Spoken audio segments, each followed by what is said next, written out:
How to make healthy comparisons. You've learned a lot so far. You know now why we make comparisons with others and the dangers of making the wrong type of comparisons. In this video, we will discuss how you can make comparisons with others that are actually beneficial to you. It starts with intention. If you want to make healthy comparisons, then you need intent. You are consciously choosing to compare yourself to someone else for a positive reason. It has nothing to do with envy or any other negative emotion that will make you feel terrible.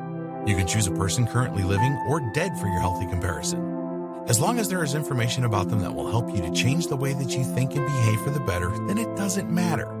Your intention is always to learn from these people so that you can make better decisions in life. As you move from one situation to another, you can think of yourself, how would the person that I'm comparing myself to handle this situation? If you really know a lot about them, then you should get the answer you are looking for. You're not limited to just making healthy comparisons with just one person. Nobody is good at everything, so you can have a number of people that you compare yourself to in different situations. It all depends where you want to be as a person. Know what is going on around you. The second step to making healthy comparisons of others is to listen to and watch what is going on around you. Are there politicians or other intellectuals that you will not pay attention to because you do not agree with their point of view? Or maybe you don't like a particular sports star who is at the top of their game, so you ignore them? We do not recommend that you do this. Forget about any biases that you have and be prepared to learn from these people. Listen to what they have to say and watch what they do. It doesn't matter if you agree with them or not. They can teach you some valuable lessons. Look for leaders in your field and listen intently to them and watch how they behave. Doesn't matter if you agree with their philosophy or not, because you can use this to determine some of the things that you do not want to do. And of course, you might learn some good things from them too. You will always win by doing this. Become an avid reader. Do you read regularly? This doesn't have to mean buying books, as there are plenty of inspiring and helpful online resources that you can learn from.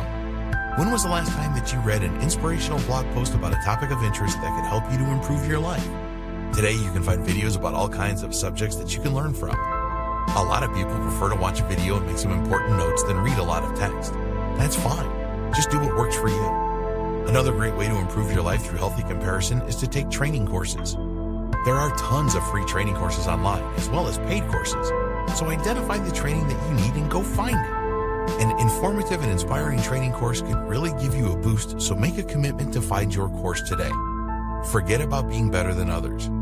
A lot of people tend to compare themselves to others to boost their egos. When they do this, they get the satisfaction of seeing themselves more favorably. If you do this, then we recommend that you stop this practice right now. Why? Because this will not help you grow. It will give you a temporary feeling of satisfaction at someone else's expense. You're not trying to improve yourself by making these kinds of comparisons. It just gives your self-esteem a bit of a lift, but not in the right way. When you make comparisons in this negative way, then it is very easy to build up a distorted picture of yourself. There's been a lot of research in this area that shows that people that do this tend to prioritize feedback that makes them look good and more desirable.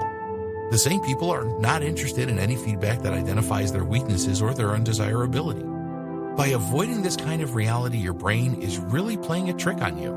It is telling you that everything is good when really it isn't. Comparing yourself to others to find out just how good you are is a road to disaster. It will end up making you very miserable because you may not always get the results that you want. Sure, comparing yourself to someone that you know is weaker than you can give you a feeling of superiority, but it can also uncover some of your vulnerabilities that you don't want to know about. When this happens, you are likely to feel shame or even anger. We call this comparison process self-enhancement, and it is a very dangerous game to play. Let's say that you consider yourself to be the best player of a certain video game. You consistently get very high scores and feel invincible. You meet a new person who says that they have never played the game before. They're willing to try to play against you, and you are feeling very confident. The game commences, and this person beats you. How do you feel? You are certainly going to feel some form of shame. Then anger can creep in, and you end up throwing the game controller to the floor.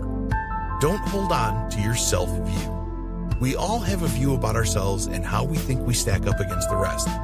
Then we use this in our comparisons to gauge whether we are smarter or as smart as someone else, whether we are better looking or as good looking, more talented or as talented, etc. You have formed this self-view of yourself over many years, and it all started in your childhood. The opinions that you have formed about yourself are an essential part of your self-esteem. Your self-view is absolutely critical to you. It defines the way that you see the world and helps you to make sense of everything. We will do almost anything to protect our self-view, but the problem is that it can make your comparisons with others very negative. These pre-existing opinions you have of yourself are always working when you make comparisons. It is the reason that you make the comparisons in the first place. So, the tendency is for you to make a lot of comparisons so that you can confirm your self-view. If you believe that you are a great public speaker, then you will look for ways to verify this. What you don't want to hear is feedback that you still need to sharpen your skills. But what if you could be accepting of this kind of feedback? What if you have the belief that you can always learn something new and that you are not the finished item? This may be extremely difficult for you to take on board at first, but it will help you to make much healthier comparisons. Small steps for big changes. To really get the best out of your comparisons with others, you need to have strong self-esteem. If you are experiencing negative reactions from a lot of your comparisons, then your self-esteem is going to need some work. Changing the way that you use comparisons with others is going to take effort and persistence. It is not going to happen overnight, and there is no magic formula. But if you follow the advice in this book and take small steps every day, then you will get there and improve your life to no end. Compare yourself with yourself. As most people mature, they tend to naturally develop a stronger sense of who they are and compare themselves with others a lot less because they don't need to. But usually this is not a perfect scenario, as there will still be some areas that they feel the need to make comparisons about. What we are asking you to do is to make a commitment to compare yourself with yourself and forget about others. What does this mean? Well, it is all about making the decision that you are just going to please yourself and that you will be the judge of what is good and what is not. When you make this transformation, you will empower yourself and it will motivate you to achieve more and will also be therapeutic. You are not trying to compete with everyone else, and you can set yourself realistic and attainable goals that really just matter to you. It is best to treat this transformation as a journey. Every day you will take small steps, and when you achieve victories on your journey, then you will celebrate them. By making this change, it doesn't mean that you cut off comparing yourself with others to improve yourself. Far from it. Once you decide to be yourself, then everything changes. You no longer have to seek the approval of others to be happy. In today's world, there are many influences that are seeking to turn you into something you are not. It is a major achievement to be yourself. Give yourself consent to feel inferior. Eleanor Roosevelt said, "No one can make you feel inferior without your consent." This is very true. By comparing yourself to others in a negative way, you are giving your consent to feel negatively about the outcome. You are violating yourself by making these comparisons, but you chose to do this, so have provided your consent. So, give yourself the consent to be the best you that you can be instead. Set your own agenda and take responsibility for your life. Tackle any challenges that you face head-on and revel in the personal victories that you experience. Just accept the fact that there will always be people that are better than you at something, and conversely, you will be better at something else than they are. At the end of the day, it really doesn't matter. Planning your journey and focusing on making the progress that you want to achieve is all that matters. Change the biggest idol to you. We all have idols in life, people that we admire and look up to. There's nothing wrong with this if you learn from these people to improve yourself. What we want you to do here is make your biggest idol yourself. Not just who you are today, but the person that you have the potential to be. Strive to become a role model for yourself. Stop dwelling in the past and focus on today and the future. It doesn't matter what happened to you in the past.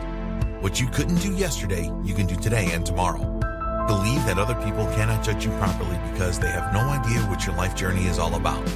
Forget about what others are doing and make your life a whole lot easier. The important thing is to keep doing you. Focus on your own progress.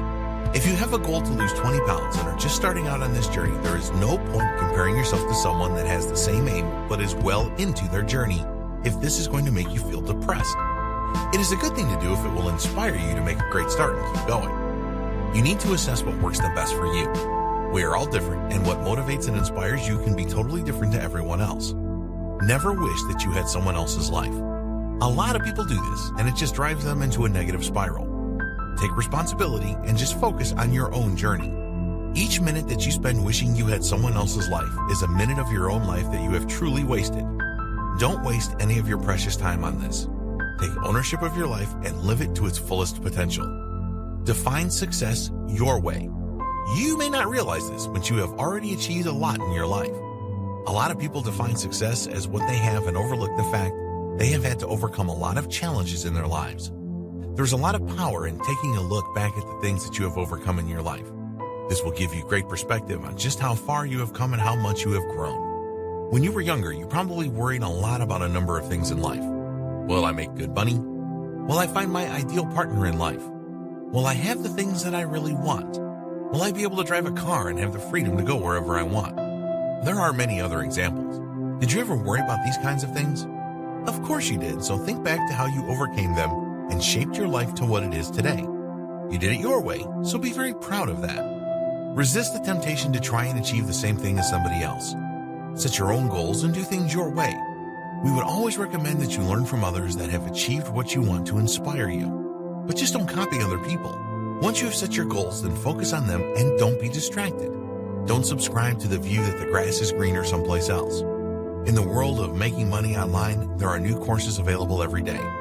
Quite often, there is more than one new method available each day. The creators of these new methods will set you on the grass is greener approach. They will tell you that what you are doing now is not the best way to go and that their way is better. This is known as the shiny object syndrome. Usually the only people that do well from this are the people that create these new products. Just because a particular method worked well for someone else does not mean that it will work well for you. So if making money online is one of your goals, then choose one method to do this and forget about everything else. If this method doesn't work out as you want it to, then you can look around for another. We're not saying that you shouldn't learn from others here. If you go down a particular path to achieve a goal, then we absolutely encourage you to get the right training and use the best tools for the job. What we are saying is that you should focus on one thing before you move on to another.